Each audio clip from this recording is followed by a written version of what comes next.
Thank you, Don. Good afternoon, everyone. So as Don indicated, I will be taking you through,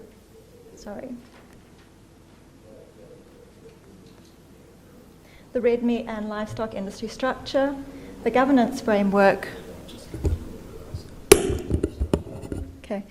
and how we put the levies to work.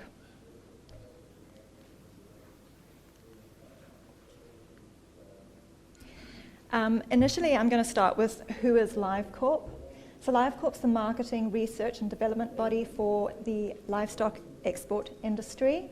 So we're a not-for-profit organisation owned by cattle, sheep and goat exporters and funded by statutory levies on those exports.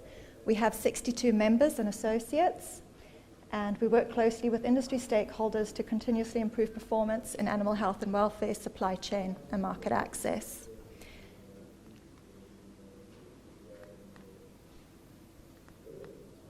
Sorry, it's not coming through. Who is MLA? MLA is the marketing, research and development body for the Australian red meat and livestock industry. So they're the not-for-profit for cattle, goat and sheep producers, and they too receive statutory levies on the transactions from their livestock sales. They have over 49,000 members. So what I'm going to talk to you now about is the actual structure of the red meat industry, and you can see there's quite a few participants in that structure. And the way to look at it is on the vertical and the horizontal. So the first the first body up at the top is RMAC, which is the Red Meat Advisory Council. And it was set up as an industry-funded advisory body to the government. It deals with policy across all the sectors, and by the sectors I mean cattle, sheep and goats. And RMAC is the custodian of the Red Meat Industry Strategic Plan, which sets the priorities and objectives over a 5-year period that the industry will deliver against. The entities in this chart are signatories to a Memorandum of Understanding with RMAC, and that document sets out the roles and responsibilities those entities have, and therefore that document makes them accountable through this structure for their activities. So starting on the vertical, we've got the processors. So that is the Australian Meat Industry Council, AMIC, and their service body, which is AMPC, the Australian Meat Process Corporation. Then moving along, we have the export sector, so that's ALEC and LiveCorp as the service provider there. And then the last group is covering the grain-fed, grass-fed sheep and goat industry, producer industries, and the service body under there is MLA. Going across on the horizontal, those are all the peak industry councils, and they are the industry representative bodies that formulate the policy, set the strategic direction, and lobby government for their industry. And then on the bottom, these are the service providers which have been established under the Australian Meat and Livestock Industry Act to design and deliver research and marketing programs. Each of those entities is a rural research and development corporation that operates under a funding agreement with the Commonwealth because they're recipients of statutory levies. That funding agreement places many requirements on the RDCs in the use of those levy funds. And what I'm going to do now is provide you a snapshot of the governance and consultation process that has to be followed for the use of those levies. So across the top, we have the Australian government priorities that feed in. We have the RMAC MISP priorities, or pillars, as they refer to. And then in our case, for live export, we have the industry priorities. And all of those elements feed into the strategic plan that we set for a 5-year period. So I've noted there we've got the MLA strategic plan and the LiveCorp strategic plan. These two entities come together to deliver the Live Export Program annual operating plan, and then that feeds down through to the annual report that we have to prepare and present at the AGMs.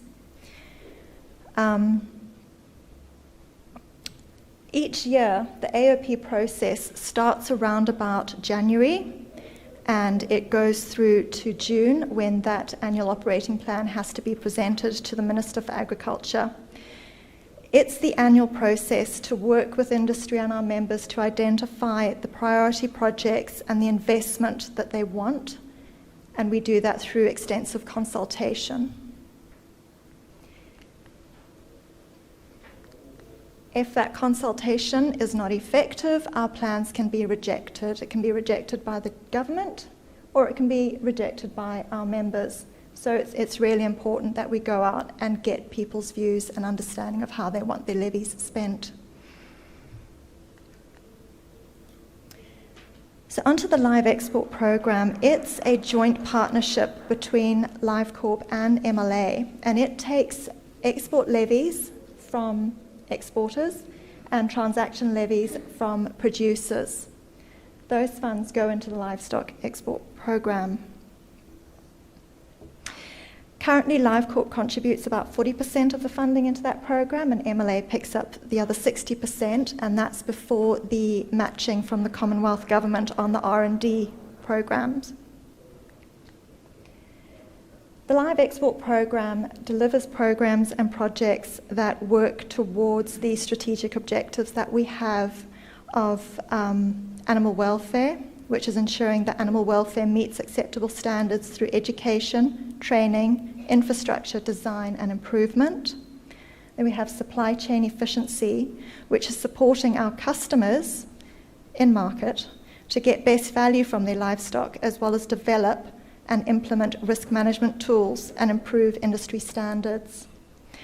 Market access is maintaining market access conditions and building demand for Australian livestock. In addition to that, across all of them, we have communication. So against each priority area, we have to communicate what we're doing and how we're doing it. And then underlining all of that, we have research, development and extension, which is delivering improvements and efficiencies in the welfare standards throughout the supply chain.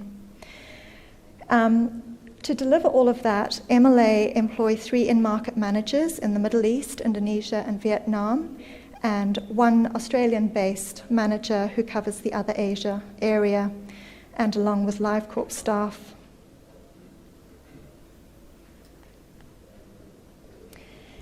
The LEP funding for 2015-16 was 6.95 million, and the first chart shows the source of that. So that's considering the contribution from the Australian government into the R&D program. So LiveCorp equates to 30%, MLA to 50%. And then on the far end, we've got how that money was then allocated against the priorities. And as you can see, the priority is animal welfare with I think that's 70% into the animal welfare priorities. Then supply chain, can't see that from here, I think it's 18%, communications, and then market access. So animal welfare really is the priority, both in the LEP and for LiveCorp.